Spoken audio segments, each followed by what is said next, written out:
Assalamualaikum warahmatullahi wabarakatuh. Halo kelas 10. Bagaimana kabarnya? Semoga dalam keadaan sehat walafiat ya. Kembali lagi bersama saya Lulumiati. Nah, kali ini kita akan melanjutkan materi kita mengenai bakteri. Tujuan pembelajaran pada kali ini yang pertama, mengidentifikasi ciri-ciri dan struktur bakteri. Yang kedua, memahami klasifikasi bakteri. Yang ketiga, mengidentifikasi cara hidup bakteri. Dan yang keempat, menjelaskan cara reproduksi bakteri. Ciri-ciri dan struktur bakteri. Nah, bakteri ini yang pertama merupakan organisme prokariotik ya anak-anak. Prokariotik yaitu tidak memiliki membran inti. Kalau kita lihat di sini, sel hewan, sel tumbuhan memiliki membran inti yang merupakan eukariotik. Sementara pada bakteri tidak melihat di sini ada membran intinya. Dan ada yang mengatakan bahwa bakteri tidak memiliki inti sejati yang merupakan organisme prokariotik ya. Oke, kita lanjut. Berikutnya, bakteri merupakan organisme uniseluler atau bersel satu. Sementara pada sel hewan dan sel tumbuhan merupakan multiseluler ya, atau mempunyai banyak sel. Meskipun dia bersel satu, tetapi dalam cara hidupnya nanti memang akan sering berkoloni ya. Tetapi tetap organisme yang bersel satu, bukan multiseluler. Nah, berikutnya, bakteri itu ukurannya sangat kecil atau mikroskopis. Ukurannya 1-5 mikron, tapi masih bisa kita amati dengan menggunakan mikroskop biasa atau cahaya. Tidak harus menggunakan mikroskop elektron ya, seperti pada pengamatan virus. Jadi, selanjutnya, ciri-ciri bakteri yang keempat, kosmopolit atau bakteri ini dapat hidup di berbagai lingkungan. Mengapa? Karena nanti dia memiliki beberapa struktur yang bisa melindungi bakteri sehingga bisa tahan pada lingkungan yang tidak menguntungkan. Misal, pada kapsul dan endospora nanti membantu dia untuk bertahan pada kondisi lingkungan yang kurang menguntungkan. Kita lihat ciri berikutnya, yaitu bentuk dasar. Dari bentuk dasar dari bakteri itu sebenarnya bentuknya hanya ada bulat, batang, koma, dan spiral. Nah, dari bentuk dasar kita bisa lihat nanti ada bentuk turunan dari bakteri dari masing-masingnya, baik itu kokus atau bulat, basil atau batang, spiral, termasuk ada koma atau vibrio, spiroseta. Nah, masing-masing bentuk itu monokokus dia jika hanya tidak berkoloni atau hanya satu saja. Nah, yang berkoloni dua itu disebut diplococcus. Sementara pada staphylococcus berbentuk seperti anggur. Jika seperti rantai yaitu streptococcus. Sedangkan Saccina seperti kubus. Sementara tetracoccus hanya 4. Nah, hal yang sama dengan basil. Kalau monobasil hanya satu bakteri. Kalau dia hidupnya berpasangan seperti roseta, spiral, vibrio seperti ini. Nah, itu diplobasil. Nah, itu merupakan bentuk turunan dari bakteri.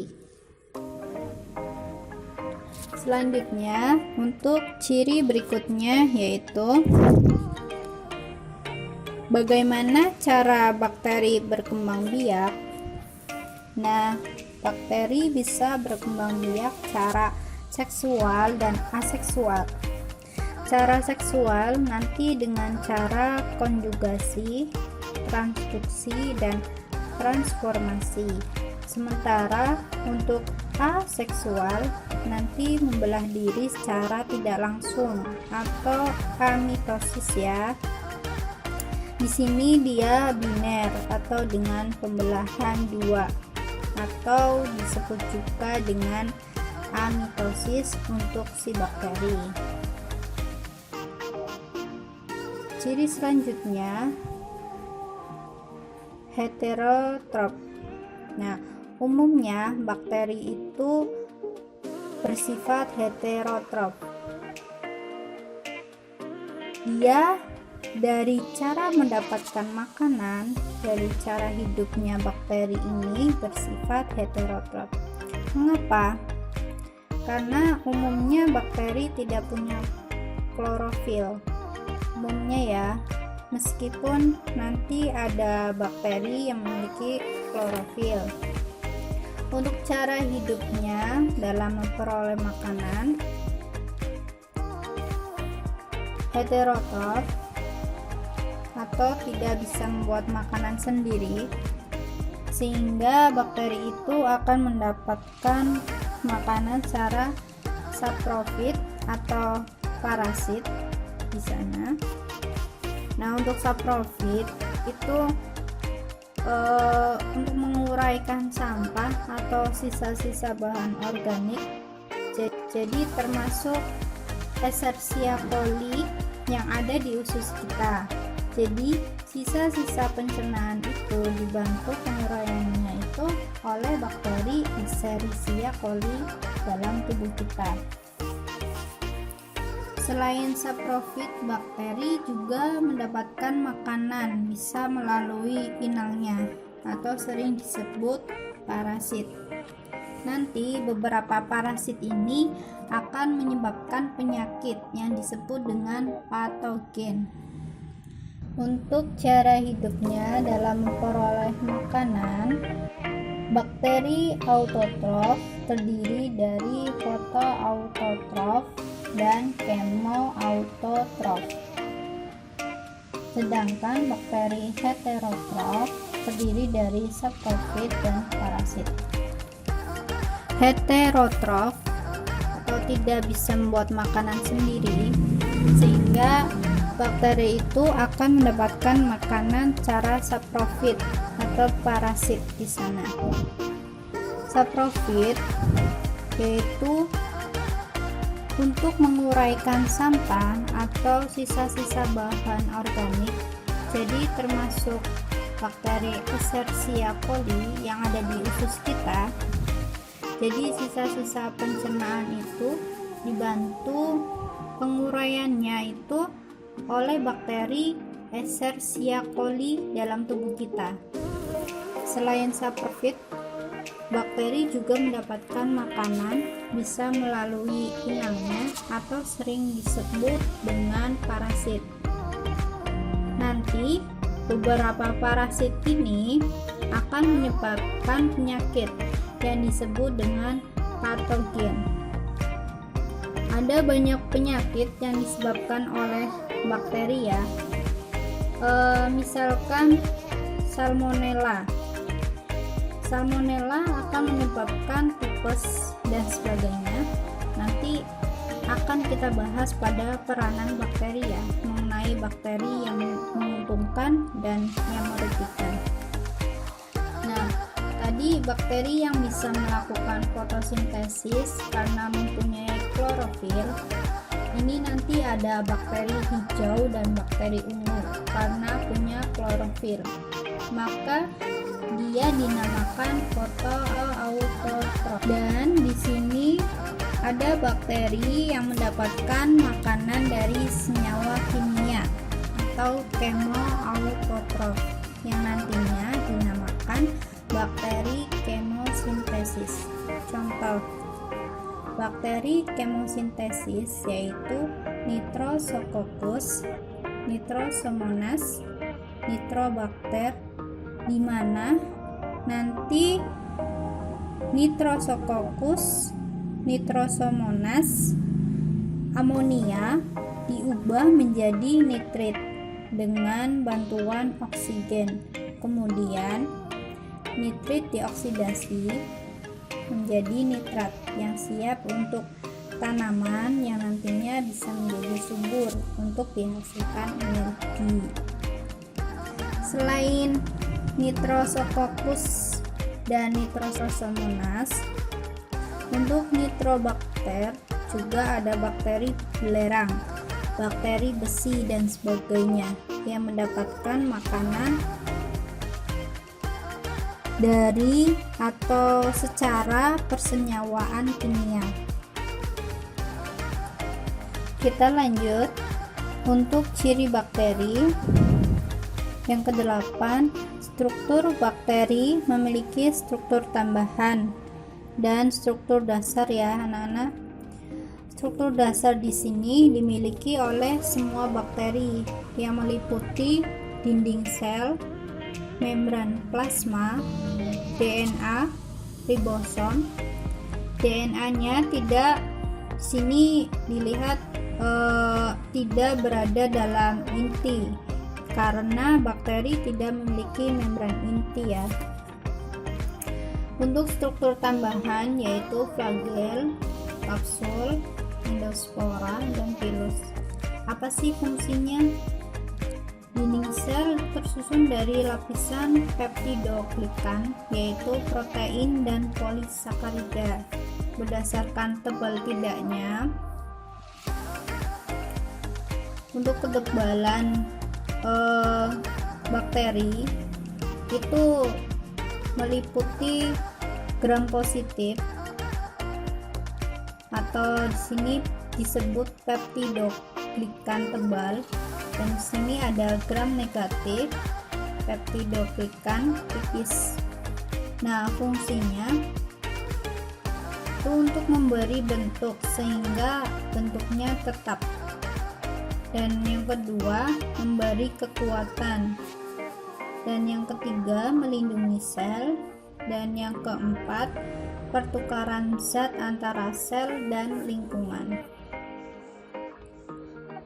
Kemudian, membran sel atau membran plasma merupakan selaput pembungkus sitoplasma, mengatur keluar masuknya zat sel.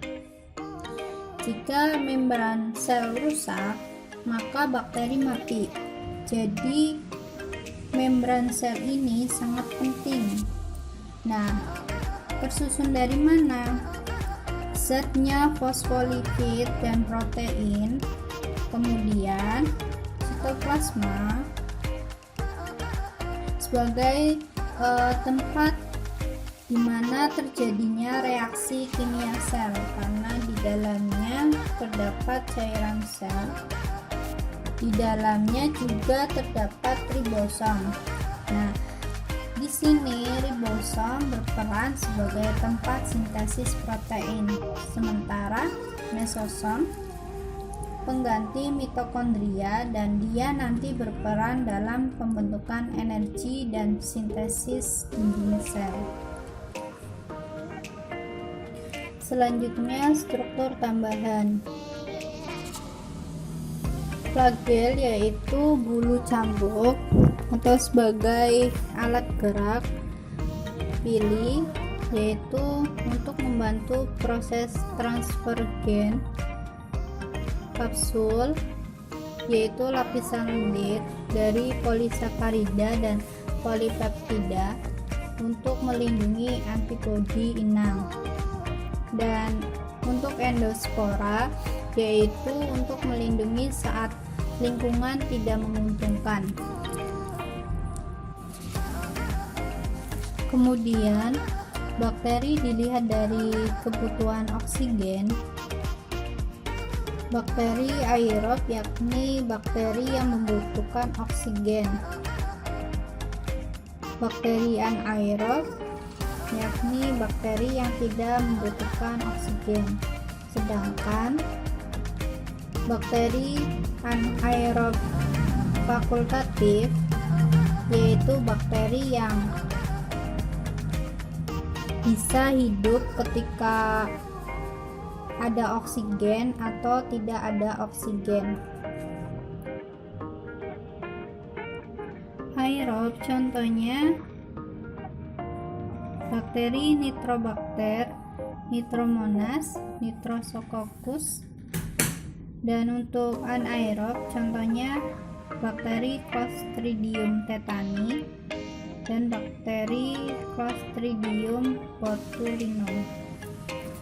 Kalau kaki kita terkena paku yang berkarat, maka kita akan terkena penyakit yang dinamakan tetanus yang disebabkan oleh bakteri Clostridium tetani, karena dia bakteri yang bisa hidup tanpa oksigen. Sementara makanan yang sudah kadaluarsa, contohnya makanan kaleng, semuanya ada bakteri Clostridium botulinum. Tapi ada juga anaerob fakultatif. Dia bisa hidup ketika langsung ada oksigen atau tidak ada oksigen, kedua-duanya. Contohnya pada bakteri Escherichia coli itu bisa hidup, yang merupakan ciri-ciri dari bakteri dari cara hidup, reproduksi secara umum, struktur. Tapi ada juga bakteri anaerob fakultatif. Dia bisa hidup ketika lingkungan tersebut ada oksigen atau tidak adanya oksigen kedua-duanya. Contohnya pada bakteri Escherichia coli. Selanjutnya, bakteri berdasarkan alat geraknya. Di sini ada atrik, yaitu tidak mempunyai flagella atau bulu cambuk. Monotrik yaitu mempunyai satu flagella. Lopotrik mempunyai lebih dari satu flagella di salah satu ujungnya. Untuk amfitrik mempunyai lebih dari satu flagella di setiap ujungnya. Sedangkan untuk feritrik di semua permukaan memiliki flagella atau bulu cambuk. Oke, itu saja yang dapat saya paparkan dari ciri-ciri struktur bakteri dan dari cara hidup, reproduksi secara umum. Jadi kesimpulannya bahwa bakteri adalah organisme uniseluler atau bersel satu yang tidak memiliki membran inti sel atau prokariotik. Nah, umumnya tidak berprofil pada dinding selnya. Struktur dasar bakteri terdiri dari dinding sel, membran plasma, DNA, dan ribosom. Sedangkan struktur tambahan bakteri yaitu flagel, endospora, kapsul, pili. Klasifikasi bakteri berdasarkan alat geraknya dibedakan menjadi atrik, monotrik, lopotrik, amfitrik, dan feritrik. Sedangkan berdasarkan bentuknya, bakteri berbentuk bulat, batang, koma, dan spiral. Untuk cara hidup bakteri, yang pertama bakteri heterotop yang terdiri dari parasit, saprofit. Dan untuk bakteri autotrof yang terdiri dari fotoautotrof, kemoautotrof. Dan berdasarkan kebutuhan oksigen, yaitu ada bakteri anaerob, bakteri anaerob fakultatif, dan bakteri aerob. Dan terakhir, untuk cara reproduksi bakteri itu meliputi berkembang biak dengan cara seksual, di mana dibantu dengan cara konjugasi, transduksi, transformasi, sedangkan aseksual dengan cara membelah diri atau disebut dengan amitosis. Selanjutnya, berikut ada beberapa contoh soal yang bisa kita coba untuk melatih seberapa pemahaman kita mempelajari tentang bakteri. Sebelumnya, jangan lupa siapkan kertas dan pulpen ya. Selamat mencoba.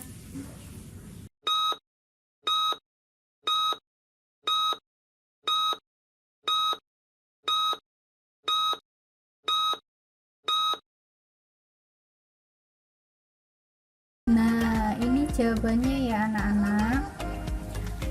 Cukup sekian pemaparan dari saya, kurang lebihnya mohon maaf, dan semoga media pembelajaran ini bermanfaat ya. Semangat belajarnya.